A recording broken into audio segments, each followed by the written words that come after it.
Hi, I'm Raven. And Chelsea. And today we're going to be making rose water and rice water. We're going to incorporate rose water in our daily beauty routine and rice water in our wash routine. Rose water has been used for a long time. It was a part of Cleopatra's daily beauty regimen, and it has been used medicinally to cure over 30 ailments. Rose water has antibacterial and antiseptic property. It is also soothing and healing. It heals scars, reduces redness of skin, gets rid of acne, eczema, and dermatitis. It can tighten pores, smooth fine lines and wrinkles, balance your skin's pH, slow the aging process, freshen your complexion, and calm the senses. Rose water also contains vitamins A, B, C, D, and E. Now, vitamins are important because vitamin B, for example, helps to carry oxygen and nutrients from your scalp, which aids in hair growth. Vitamin C protects against the stress caused by free radicals and helps your body absorb iron, which is necessary for hair growth. Free radicals, for those that don't know, is an atom that has an unpaired electron, which makes it unstable. It is constantly searching for an atom to pair with, and once it finds one, it leaves the first unpaired, and on and on. It creates a chain reaction where cells cannot function properly and they die. This is important because free radicals can prevent your hair from growing and cause hair loss. Rose water also contains vitamin E, which is great for your scalp and gives your hair a nice strong base to grow from. It also helps prevent and reduce free radicals. All right, so here what you see us doing, we are just peeling the rose petals from the roses. Now, it's best to use organic rose petals, but we couldn't find any, so we just got some roses from Walmart. Then after we peel all of them off, we're going to take them for a quick rinse in the sink to remove any chemicals that may still be on them from the grocery store.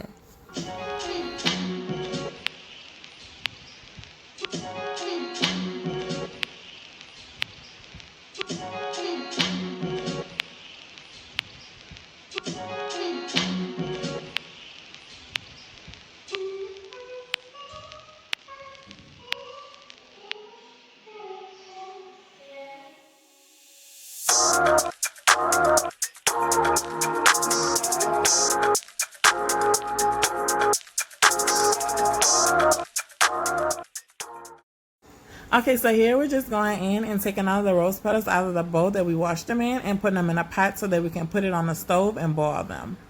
You want to make sure you use distilled water or boiled water because you don't want to have the chlorine and the minerals in the water with your roses. You also want to make sure you only put enough water just to cover your roses because if you put too much, it'll dilute it. Okay, so here we're just transferring the water that we boiled to boil the rose water in from the initial pot to the rose water pot.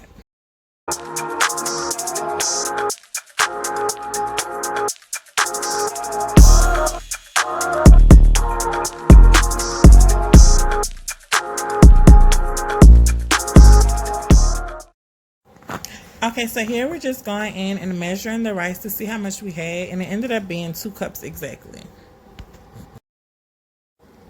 Okay, you guys, so the rice that we bought was black organic rice from Amazon, and we're going to link the description in the box below. So we're not really worried about chemicals, but we do want to wash it just to make sure that we get any dirt or debris that may be on it off. And as I'm looking at the water, it looks really creepy because the water is just pitch black. I don't know if I could eat it. And I'm the opposite. I would love to eat it maybe for like Halloween or something. Maybe do like some egg and rice or like some fried rice and then dye the eggs red. I think that'll look really cool. Rice water has a lot of benefits for your hair and it's been around for a long time. The Yang women in China use it to help preserve their hair's shine and luster, and their hair grows really long. It grows up to 4 feet. Rice water also has some other benefits. It has amino acids. It has vitamins A, B, C, D, and E, which we've already talked about. It has antioxidants, which neutralizes free radicals and keeps your hair healthy and strong. It also boosts elasticity, lessens frizz, and gives shine. Rice water keeps natural oils intact, and it also is a protein treatment. Protein strengthens your hair, prevents breakage, repairs damage, and restores elasticity. It's just good to be cautious because protein overload can cause dry and brittle hair and make your hair susceptible to shredding and breakage. So it's very good to have a good protein and moisture level. So we're going to use this rice water during our wash day routines because we want to get that extra hair growth, but we're going to be really careful with it. We're going to make sure we do a new batch 4 days before every wash day to give it time to ferment. And then after we apply it, we're going to make sure we shampoo our hair thoroughly to make sure all of that gets out, because we don't want to counteract its growth benefits by leaving it in too long or having really old rice water.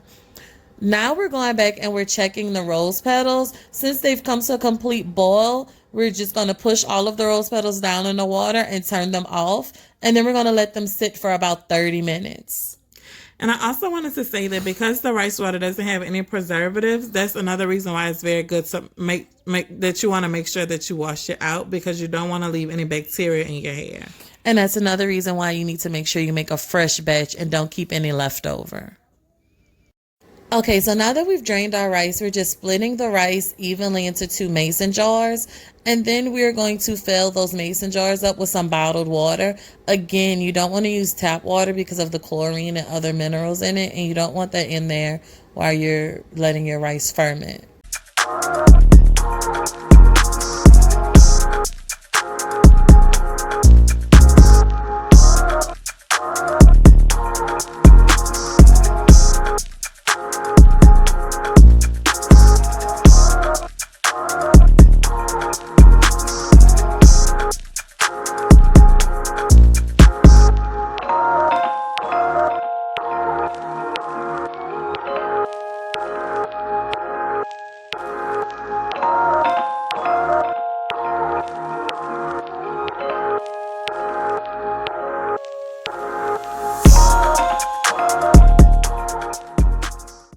Okay, so here we're just going in and cutting up oranges because we want to put the orange peels inside of the rice water.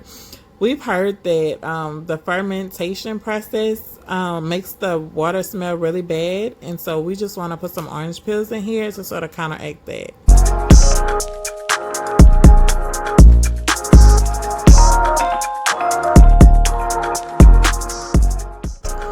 Okay, so now we're still in the mason jars, and we're going to put it in a cabinet in Raven's house, one that she doesn't really use often. It's best to keep it in a cool, dark place, and we're going to let it ferment for about 4 days.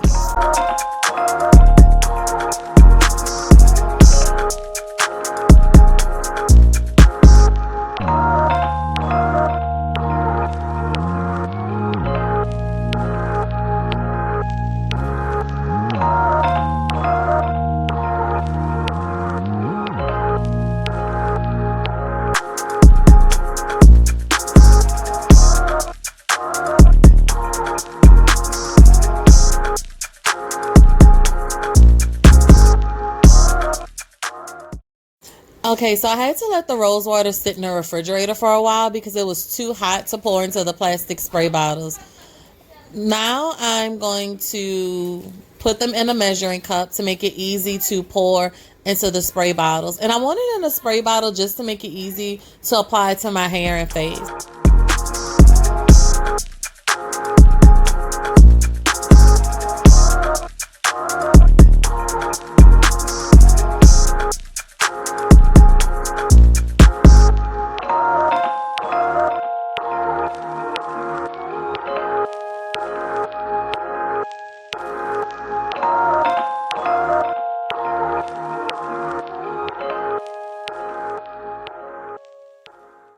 Okay, so right now I'm putting the excess rose water into mason jars, and I'm going to put it in the refrigerator. The refrigerated rose water can last for 6 months, so I'm going to put the date on it. And the unrefrigerated rose water can only last for 2 weeks, so I'm going to put the date on those as well.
smell bad. Now I'm going to give you guys a good close-up of those fermenting bubbles. Do you see that? That and that snap that you heard, that kind of sounds like when you take the top off of a cold drink bottle, lets you know that your rice water has been fermenting. Now we're taking those orange peels out, and those orange peels definitely were a necessity to help with the smell. It kind of gave it a fruity smell, which covered that rotten fruit smell from the rice water. Now we're just separating the rice from the rice water. Guys, we can't say this enough. Make sure you are making new rice water about 4 days before your wash day. You don't want to counteract all of those good benefits with old water. Now we're going to fill up our spray bottles and get to washing. Today's actually wash day, so we'll let you guys know in our next video how it works.